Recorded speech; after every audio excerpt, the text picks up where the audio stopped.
From the opinion pages of the Wall Street Journal, this is Potomac Watch. As Donald Trump moves fast to change Washington and cut spending, a new poll shows the country likes what it sees and hears, with a 53% approval rating in a CBS News survey. How will this affect the Democratic opposition to the president's plan, as well as just how fast he continues to move? Plus, Trump's appointees, even his controversial ones for the cabinet, are heading towards Senate confirmation. What explains this early and I would say surprising success? Those are the subjects for today on Potomac Watch, the daily podcast of the Wall Street Journal opinion pages. I'm Paul Gigot, and I'm here with my colleagues Kim Strassel and Alicia Finley. So Trump is moving like a whirlwind, making news multiple times a day, before and after our deadline, I might add, which complicates things quite a bit, doing so with statements and actions. And the public seems to like what it is seeing and hearing. In the CBS News survey, and this is striking, 53% approval rating, which is higher than Trump ever had in his first term and ever had during his campaign. 70% in the same survey say Trump is doing what he promised he would do, fulfilling his promises. And 59% approve of his deportation of illegal immigrants. I want to talk about a warning on prices, but first let's listen to Trump as he traveled to the Super Bowl on Sunday, talking about his migrant policies. You know, we just set records for closure. We have the strongest border we've had in many years since my term. But even for many, many years, decades before that, they're doing an amazing job. I think Tom Homan's doing an amazing job. Kristi Noem's doing an amazing job. But it's not easy finding murderers who know they're being looked for. But we're sending out thousands of people. We're getting rid of thousands of criminals from our country. Kim, what do you make of this approval rating? Of course, Donald Trump always says that everything is amazing, but what do you make of this survey? I think it's caught a lot of Washington quite by surprise. Yeah, because you can see all of the press that would like to very much undermine everything he's doing. Part of this that he is benefiting from is simply the contrast with Joe Biden, I believe, because they asked a number of words. Do you think that they describe Donald Trump? 69% thought the word tough could be applied to him. 63% energetic, 60% focused, and 58% effective. And that is just the America waking up and saying, wow, look at having a chief executive that has some energy. As Alicia wrote in a great column we have today about energy in the executive. But if you break it out into different categories, what you also see is that those things that have been his primary focus are things that Americans really want to see happening. So if you go through the numbers of the percentages of Americans who think he's putting the right amount of attention on issues versus not, he has the right amount of attention, they believe, when he comes to deporting immigrants who are here illegally, when it comes to cutting government spending, ending DEI, cutting U.S. foreign programs.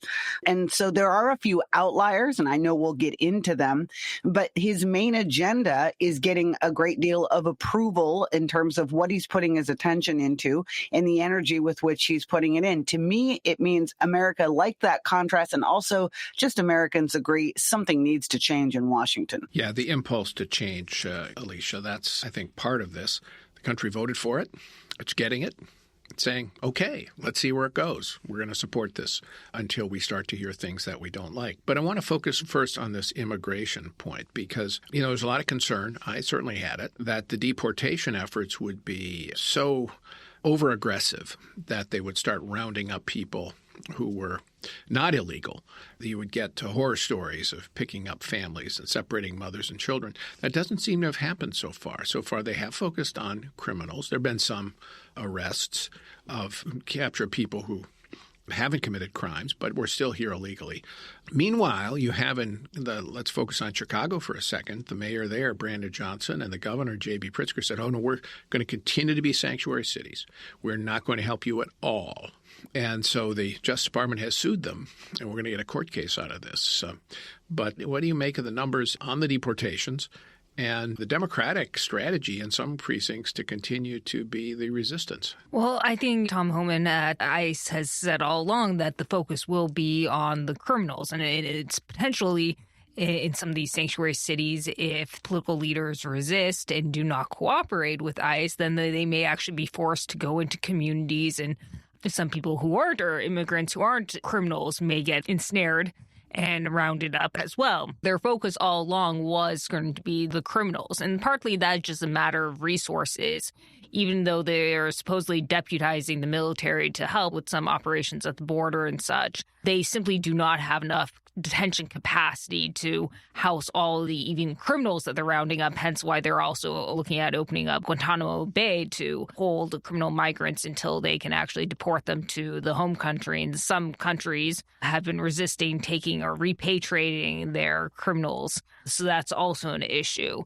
But as I said, I think that the biggest issue is that they just don't have the detention capacity right now. And I don't think they would ever be able to have the detention capacity. You're looking at just over the last 2 or 3 years, about 4 or 5 million migrants who've come in, claimed asylum. You had 11 or so million, quote unquote, illegal immigrants before that. There's no way you could deport 16 million people over 4 years, maximum maybe 1 million. So I think the priority has to be on those who have violated the law, and the others, for the most part, yes, they broke the law by coming, but they are also contributing economically. And we saw that actually in the jobs report on Friday. As for Pritzker and Johnson, Kim, I think this is a political loser for the Democrats, even if they will win the court suit against the administration, because there is tension here between the states, which have authority and control over their own resources for law enforcement, and the federal government cannot commandeer those resources. And the tension between that and the federal government's power under the Constitution and immigration law to control the borders and enforce immigration law. But even with that tension, if the Democratic cities win and continue to be hostile to immigration enforcement, that sends a message to voters that the Democrats didn't get the message from the election campaign. The legal question, look, I think we can all benefit maybe from some clarification. But as you note, this is not what's on people's minds. And here's why I agree with you that this is a political loser.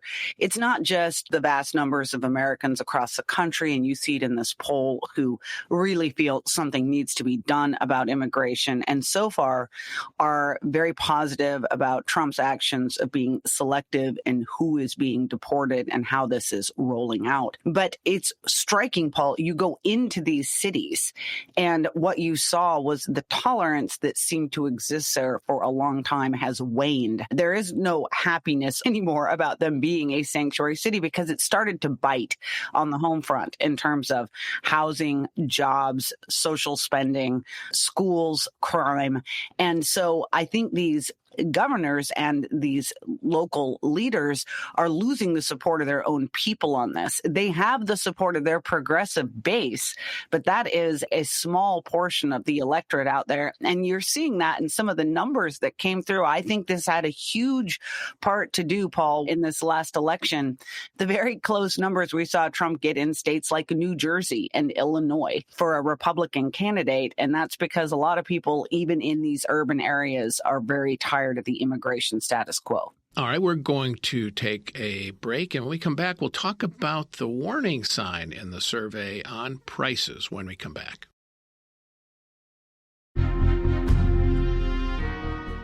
Welcome back. I'm Paul Gigot here with Kim Strassel and Alicia Finley on Potomac Watch, the daily podcast of the Wall Street Journal. One warning in the poll for Donald Trump was that 66% on the CBS survey said he isn't doing enough to reduce prices.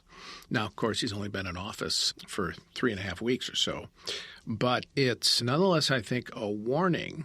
And I think you're going to see, Alicia, Democrats hitting this point again and again and again. And they're going to link it to his tariffs, which are now willy-nilly going into place starting today, as he said, with the 25% tariffs on all steel and aluminum imports. Oh, I think that's right. You've already started seeing that with the consumer expectations in surveys. The University of Michigan's last month, as well as the New York Fed just came out with a survey. The inflation expectations have ticked up, and consumers overwhelmingly, they cite the tariffs. So they do actually connect tariffs to the prices.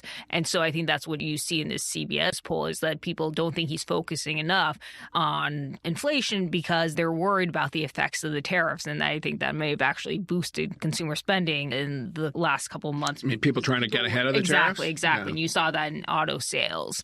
But separately, you're right, the steel and aluminum tariffs, he did that in his first term, but then ended up providing numerous exemptions, namely and most notably to Mexico and Canada. But he also negotiated deals with Europe and other countries that essentially imposed quotas instead of tariffs and let more steel and aluminum basically be exempt from the tariffs.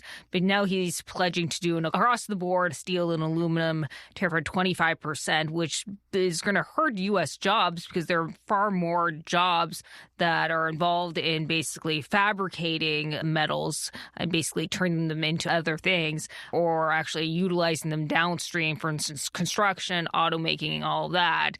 And if you look back at his first term, they didn't actually do much good in terms of manufacturing jobs and steel jobs. Those actually, they increased initially, but that was more because there was a lot more investment in 2018. But then the manufacturing, steel manufacturing, aluminum jobs actually then declined, prices declined, and actually a number of steel and aluminum plants ended up shutting down. So they actually weren't all that effective. It's not clear exactly what he's trying to accomplish, but I think that that is a worry on voters' minds. And I think the signal, that polling number shows that he's going to have a hard time getting prices down from here because prices are still going up 3% or so across the board. I think the tariffs will increase different prices in different sectors, different products, depending on where they're imposed.